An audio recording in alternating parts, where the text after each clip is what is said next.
Hello guys, আসসালামু আলাইকুম। আশা করি সকলে ভালো আছেন। আমি আলহামদুলিল্লাহ ভালো আছি আপনাদের দোয়ায়। বর্তমানে অনেকদিন পরেই আপনাদের সাথে ভিডিওটা আপলোড দিলাম। ভিডিও আসলে করার মতন কোনো ওয়ে ছিল না। প্রায় আজকে 20 দিনের মতো বাসায় রেস্টে আছি। আজকে বাসা থেকে বের হইলাম, কারণ আমি তো গাড়িটা রেখে আসছিলাম হলো শোরুমে। শোরুমে আমি বলে রাখছিলাম যদি তাদের কাছে আমার পার্টসগুলো অ্যাভেলেবেল হয় তাহলে তারা আমাকে জানাবে বলছিল।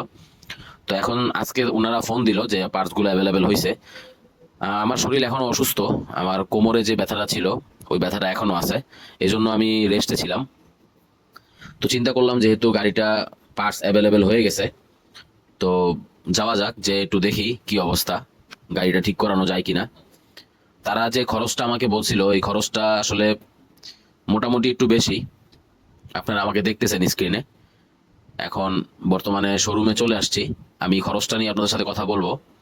এর আগে একটু শোরুমের ভিতরে যায় তাদের সাথে কথা বলতে হবে যে আমার গাড়ির পার্টস কি লাগবে বা কতটুকু কি হয়েছে না হয়েছে। তো এর আগে আমার গাড়িটাকে দেখতে হবে, গাড়িটা কি অবস্থায় আছে। এই যে দেখেন গাড়িটা, আমি আপনাদের সাথে তো গাড়িটার ভিডিও এরকম ভাবে শেয়ার করতে পারি নাই, এই জন্য আজকে একটু আপনাদেরকে দেখাইলাম গাড়িটার অবস্থা। পিছনে টেল লাইট যেটা ওইটাও ভেঙে গেছে, মানে পিছনের সমস্ত পুরো মাঠগার্ড যেগুলো আছে সবগুলো চেঞ্জ করা লাগবে, হেডলাইট চেঞ্জ করা লাগবে এবং হ্যান্ডেলটাও চেঞ্জ করা লাগবে। যতটুকু ওইখানে তারা কথা বলার পরে এই যে আমার কাজ শুরু হয়ে গেছে, এখানে সবকিছু মোটামুটি চেঞ্জ করা লাগবে। আর আমি চেষ্টা করছি যে হুন্ডার শোরুম থেকেই সবকিছু অথেন্টিক জিনিসগুলো লাগানোর, কারণ বাইরে থেকে আমি হয়তো বা এর থেকে কমে আমি গাড়িতে লাগাইতে পারতাম সবকিছু। একটু সময় নিয়ে যদি আমি এটা করতাম তাহলে হয়তো বা আমি বাইরে থেকে সবকিছু লাগাইতে পারতাম। কিন্তু চিন্তা করলাম যে অথেন্টিক জিনিসগুলো যে আপনারা প্রোডাক্টগুলো আমার এখানে দেখতেছেন, এই অথেন্টিক প্রোডাক্টগুলো যদি আমি লাগাই তাহলে আমি আসলে গাড়িটা চালায়াও মজা পাবো।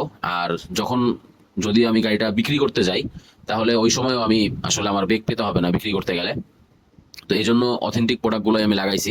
আমি এখানে আমার যে শোরুমের যে কাজটা করতেছিল ওনার নাম হলো হেলাল ভাই। ওনারে আমি জিজ্ঞেস করতেছিলাম যে আমার গাড়িতে কোনো চেসিসে কোনো মাইর খাওয়া আছে কিনা। তো এই জন্য এখানেও তাকে জিজ্ঞেস করে উনি বললো যে না, চেসিসে কোনো মাইর নাই, আপনার গাড়ি সম্পূর্ণ ঠিক আছে। তো আজকে এখানে আমি আপনাদেরকে দেখাই দিতেছি যে আমার গাড়িতে কি কি লাগছে। ওই শীটটা আমি আপনাদের দিয়ে দিলাম এখানে। আর সম্পূর্ণ বিল আমি শোরুমে দিছিলাম হলো 32,500 টাকার মতো, সবকিছু মিলিয়ে একবারে সার্ভিস চার্জ সবকিছু খরচ টরচ সব শেষ করে 32,500 টাকা আমার পে করা লাগছে। তো এখন মোটামুটি গাড়িটা ঠিক আছে। আর গাড়িটা এখন চালাইতে পারতেছি না।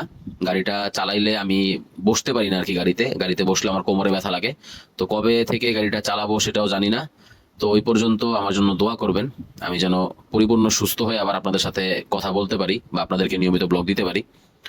তো আজকে এখানেই ভিডিওটা শেষ করতেছি।